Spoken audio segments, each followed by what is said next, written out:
Sot më 11 mars 2025, siç po shihet kemi vendosur që aktivitetet tona të i mbajmë në rrugë në mungesë të hapësirave brenda qendrës së studentëve.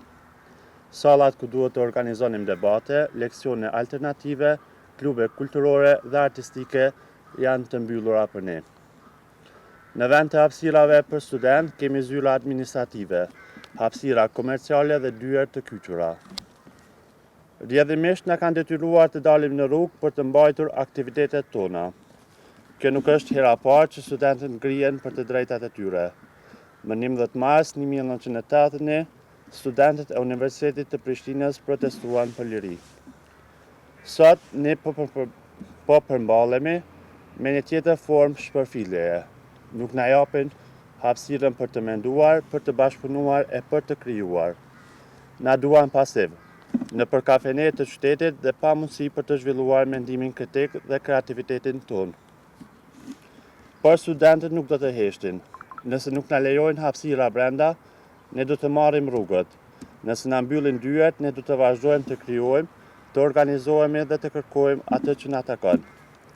Sot nuk kërkojmë lëshime, por të drejtat tona. Ne nuk do të ndalemi derisa aktivitetet studentore të kenë hapësirat e tyre të merituara. Studentët nuk heshtin, studentët nuk dorëzohen. Problemi që ndron me neglizhencën e menaxhmentit të qendrës së studentëve. Menaxhmentit të qendrës së studentëve kemi dërguar disa emaila ku kemi kërkuar hapësira për mbajtje të aktiviteteve. Menaxhmenti ka shpërfillë gjitha kërkesat tona. Kemi dërguar email edhe te sekretari i Ministrisë së Arsimit. Asaj nuk ka kthy përgjigje për neglizhencën e menaxhmentit të qendrës së studentëve. Ne nuk e dim a ka hapësira. Nuk e dim, por me atë sa dim, salla e konferenca që është këtu prapa nesh ku ne kemi mbajt aktivitetet në të kaluarën është kthy në zyrë dhe përdoret për Agjencionin e Akreditimit të Kosovës, edhe sipas informacioneve që ne i kemi, amfiteatri i hapur që është aty ku ne kemi mbajt shumë aktivitete tradicionale deri më sot, kemi marrë informacione që do të rënohet dhe do të kthehet në konvekt për banim. Dhe me atë sa kemi ne informacion, nuk kemi marrë përgjigje tjetër, nuk kemi asnjë hapësirë ku ne mundemi me realizu aktivitetet tona.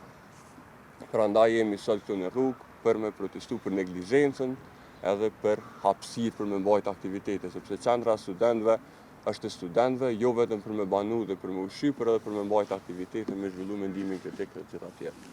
Organizata Sin 68 e ka një hapësirë të vogël që ne kemi kthyer dhe kemi në shërbim, dhe kemi thujt këndi aktivizmit.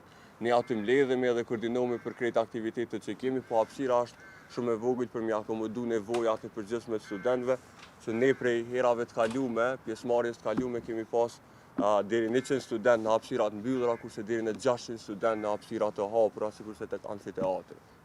Gjithçka rreth aktivitetet tona është dokumentuar në rrjetet sociale dhe mundet me u pa gjithçka që kemi bërë deri sot, po dhe cilat janë planet tona për të ardhmen. Personalisht nuk banoj në konvekt, por shumica antarëve të organizatës banojnë në konvekt. Por emaili është dërguar në emër të organizatës dhe jo në individ, sepse nuk operojmë në bazat e individëve, por në bazë të organizatës.